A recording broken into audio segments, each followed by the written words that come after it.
Right, going to do another DVD review here. This one of Understanding Childbirth with Betty Parsons, MBE, an invaluable guide for mums and dads to be. Of Understanding Childbirth. This is Betty Parsons at her very best. Sir George Pinker, KCVO, FRCS, FRCOG, Surgeon Gynecologist to the Queen, 1973 to 1990, with Betty Parsons, MBE. And I'll read the back of it. Betty Parsons' unique approach to childbirth is legendary. She has helped over 20,000 mums, including Her Majesty the Queen, and 2 generations of her royal family, to relax and take each stage of pregnancy as it comes. In this DVD, Betty combines knowledge with confidence, giving tips and techniques to help throughout your pregnancy and labour. Says Betty, having a baby doesn't stop with having the baby. Most of it starts there. The more relaxed mother has, the more relaxed baby. And if you learn this positive, relaxed attitude during pregnancy, it will help you through your labour and help you through your life. Betty is brilliant. We couldn't have had our babies without her. Robert Powell. If every mamma-to-be had the benefit and wisdom of a Betty Parsons to hand, it would all seem so natural and exciting, Rula Lenska. And it tells you a bit.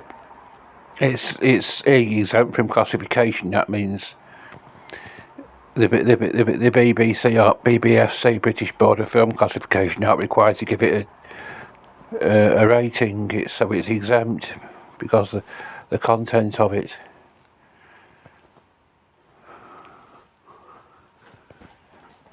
Because it's certain things are exempt from classification. But this is the first of my reviews where I'm going to actually show you clips from the DVD itself. So I've read the back of it for you.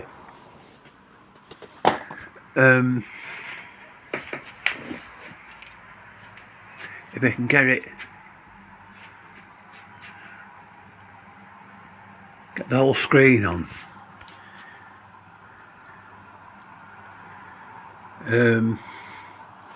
Right, I can fit the whole screen in just about from here.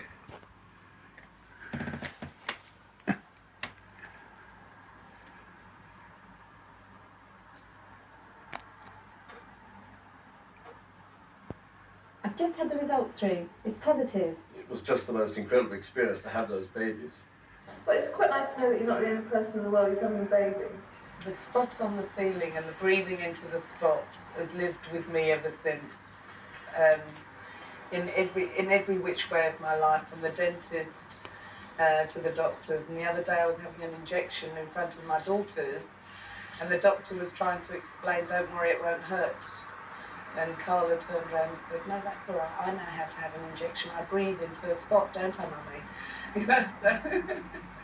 Well, her idea of one thing at a time is one of the greatest assets you can have when you've got a lot of children, because otherwise you start several different jobs and never actually can finish anything at all. Betty's work, you hear of second hand, and they treat her rather like a saint. But I can't sum it up because I don't know her lifetime of work. All I know is what she has done with my wife and my wife's friends, and the result for them, which has been, of course, fantastic. First time round, I was very nervous and frightened about the whole business, and Betty gave me a knowledge and a self-confidence and a whole new tool for life of learning to relax, drop my shoulders, take each stage of the pregnancies, then the labours, and indeed my life since, one step at a time, coping with each hurdle as it came.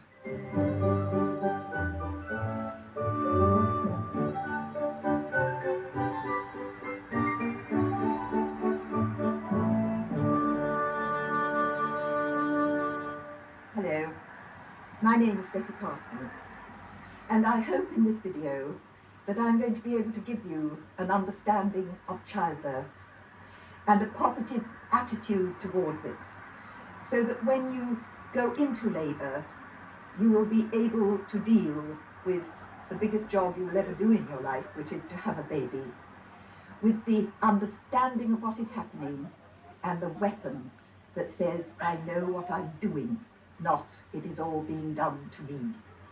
And I hope too that the positive attitude, which I believe in so much, will help you not just during your labour, but for the rest of your lives. Pippa, Lisa and Joe, first babies, right? And Feroe is number 2. Yes. Are you feeling more nervous this time? Yes. That's wonderful, because, you know, quite often people are more nervous second and third and fourth time rounds.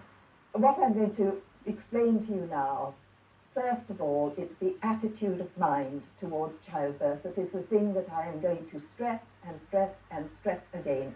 You'll hear me yak, yak, yak this all the way, because I'm so certain that it is the attitude of mind towards childbirth, as it is with everything in life, that is the most important thing of all. To be able to go into labour with that positive attitude, the I am doing, rather than the it is being done to me. To understand what is happening and have something definite that you can do in the situation.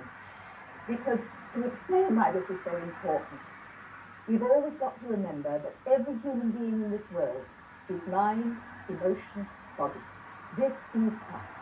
And you can never affect one part without the others being affected. And people don't always understand how important this interaction between the 3 bits of it, if I can put it that way, is.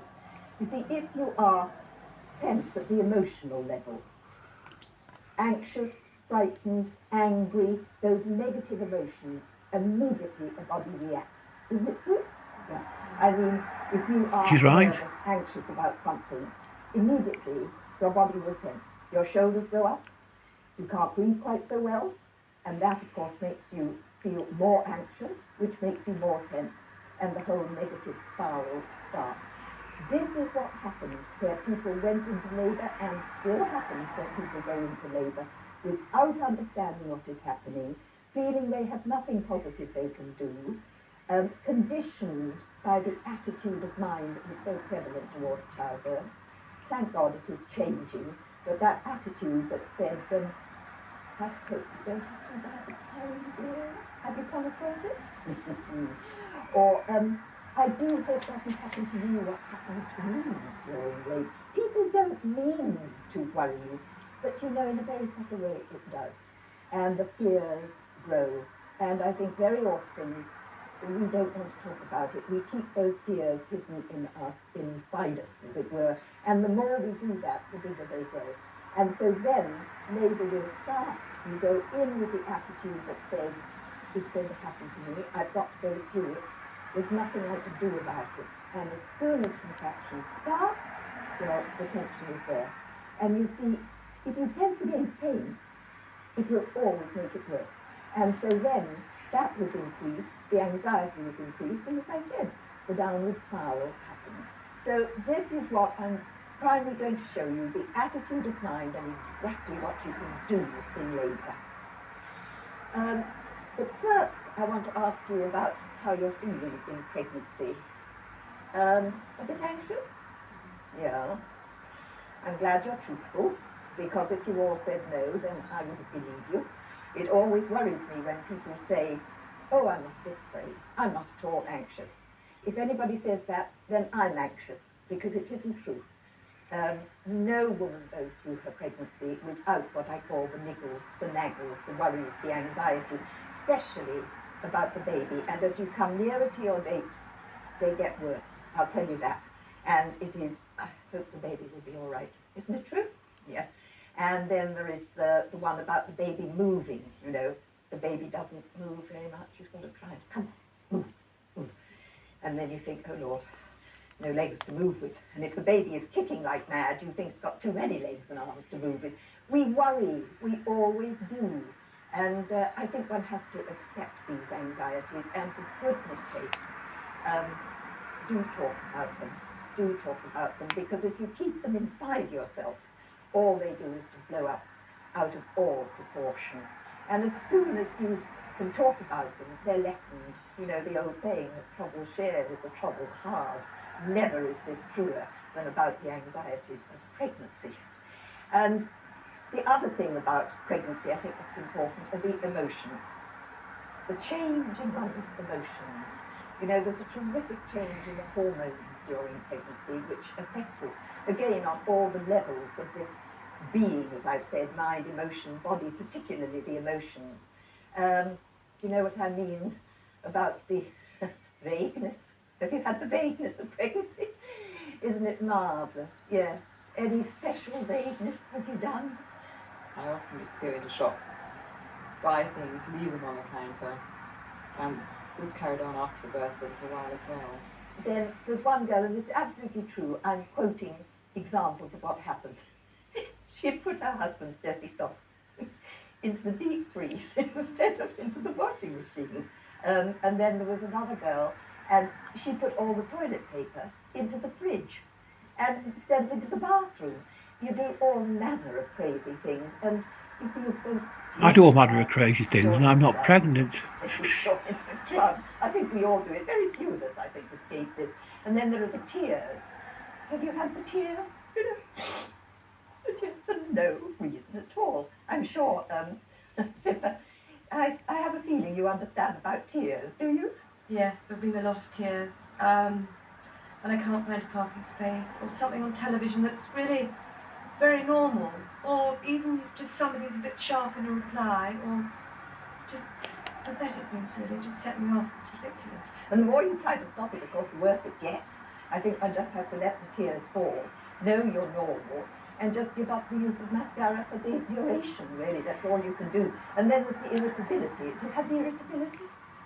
You know, that, and it's always the one that's nearest and dearest, isn't it? Yes. My poor husband, he hasn't had a frying pan on his head, but just general rattiness and terrier yapping thing.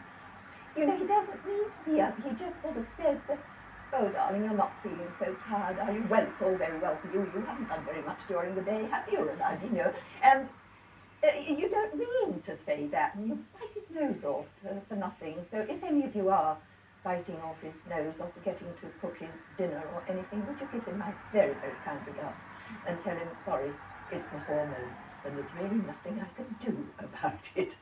Have any of you noticed that you're very, very sleepy in pregnancy? Terribly sleepy. And I think the important thing here is to give in to it. Never feel guilty. I think that you need to just go and sleep. And I'll talk to you more about resting when we come to talk about, you know, relaxing and that. Not everybody has these. I mean, some people have no change at all in pregnancy. And Just getting the menu on. That's marvellous, I think. I think one considered Chapters.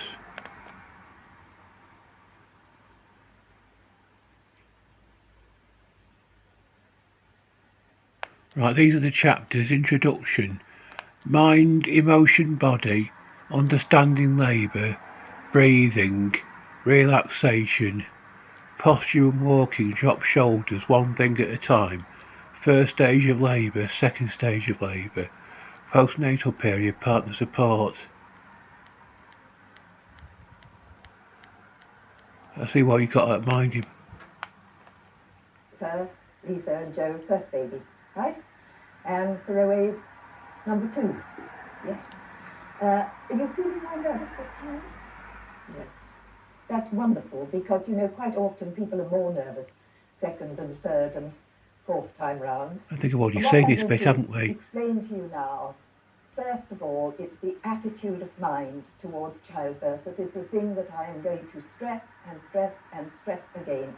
You'll hear me yak, yak, yak. Yeah, we've already seen this bit. Because I'm so certain that it is the attitude of mind towards childbirth, as it is with everything in life, that is the most important.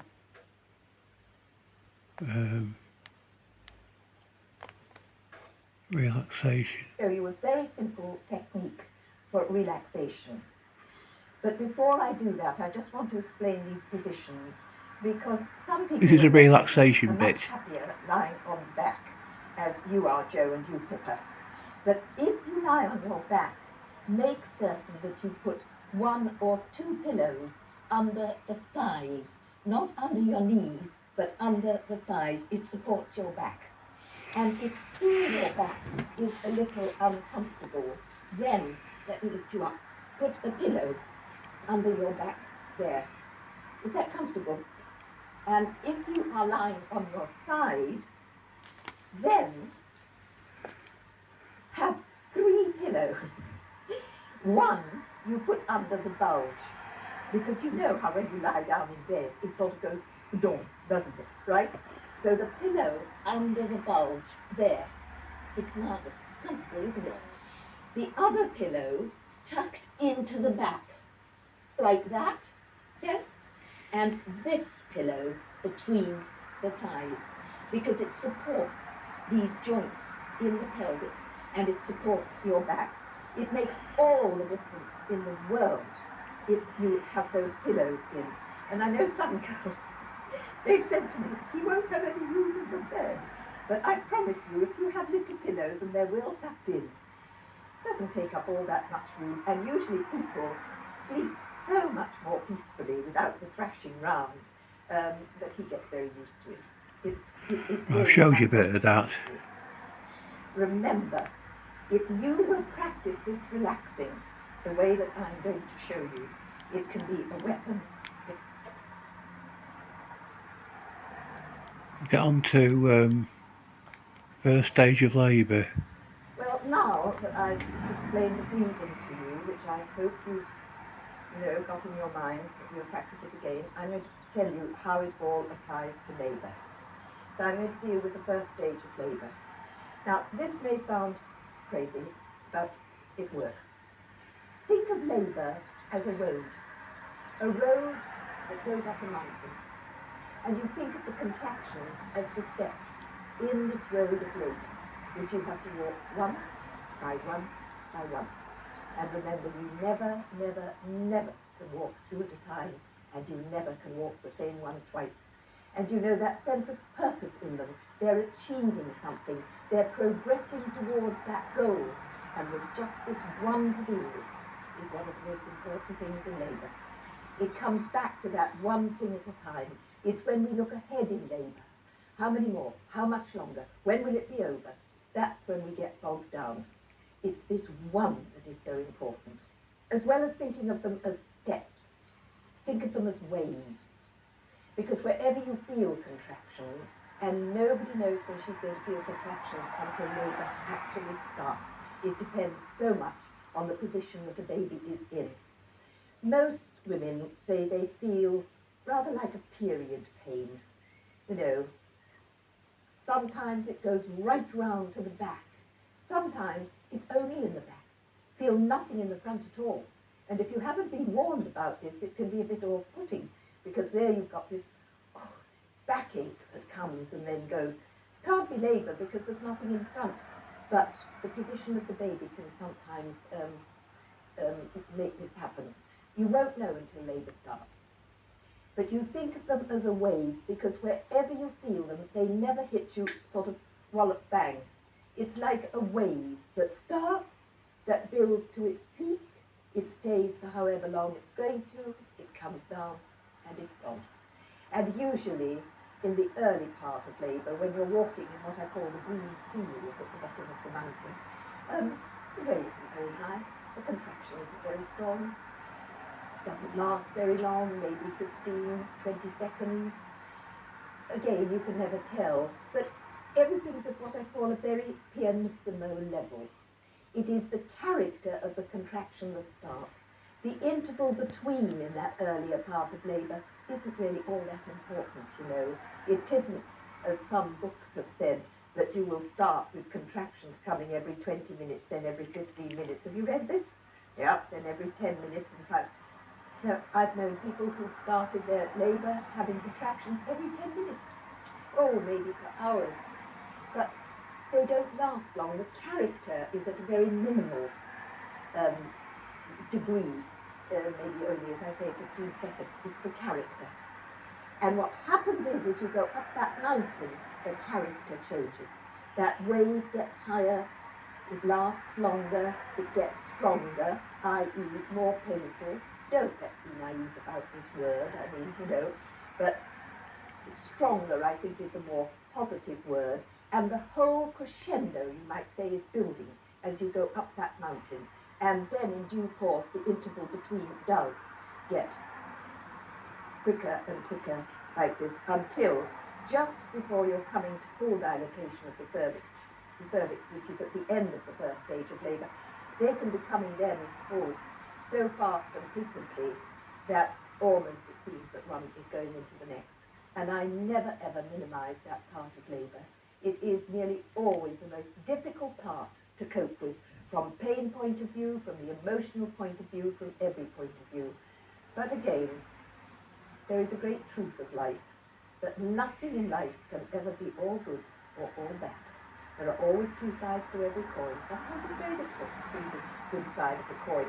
But the difficult side of the coin here is that these contractions they're hard to deal with. Let's be honest about it. The good side, it means that you're nearly there. And I think it's so important to remember this, right? Now, what you do is this. Right, let's watch the last bit of it now. So dads, expectant dads. Nice to see you. Are you all frightened? Not frightened, more helpless, I would say, and certainly more helpless as time goes by. What a woman needs in labour is support. That is the support as she, does probably what is the biggest job she'll ever do in her life, which is to give birth to a child. And a woman should never be left alone. I really do feel so strongly about this. And nowadays, I mean, midwives and doctors, they come in, they come out, they stay with the person as long as they can. But the continuity of the same person there all the time, and I think particularly the person that is nearest and dearest and most involved with this, is the person who is, will be the most helpful of all. Now, I've shown her exactly what goes on in labour, how the labour progresses, and I do beg you to, find this out from her. She will tell you. And then to learn the breathing, the relaxing, because you can help with this so much, right? You see, the first stage of labour is occupied with the dilatation of the cervix, which is the neck of the womb. And the more relaxed a person can be during this stage, the greater it helps. And the breathing is the thing that is really her great weapon. So please practice the breathing. Learn it and practice it. Have you shown it to him yet? No. One said, yes, I have, and he at the same time said, no, you haven't, Not in detail. Not in detail. Well, just remedy that, would you please?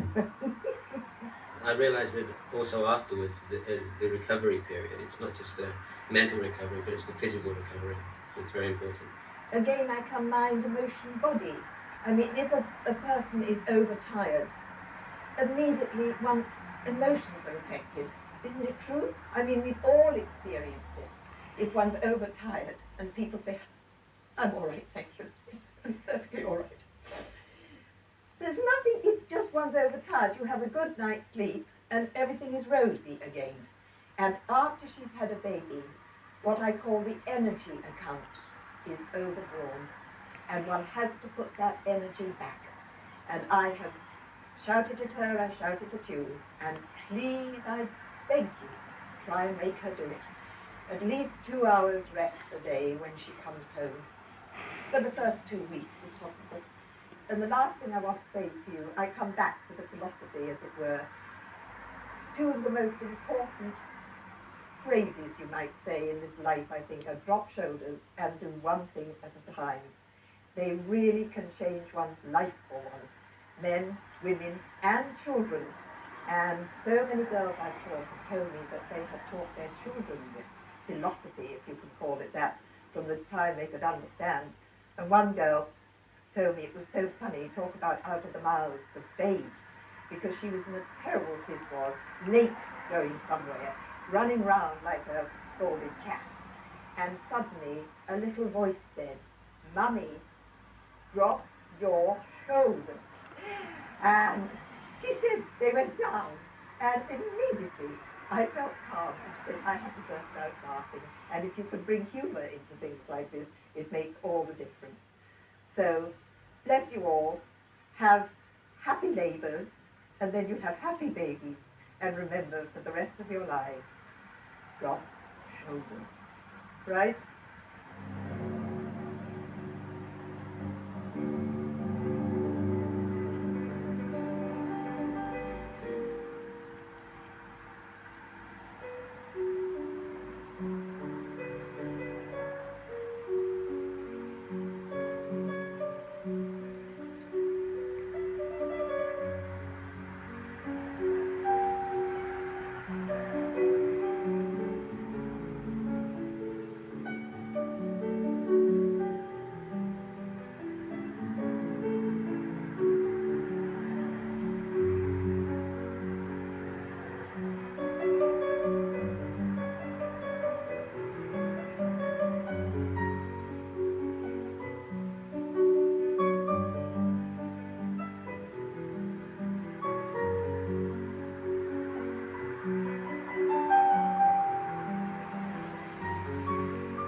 So,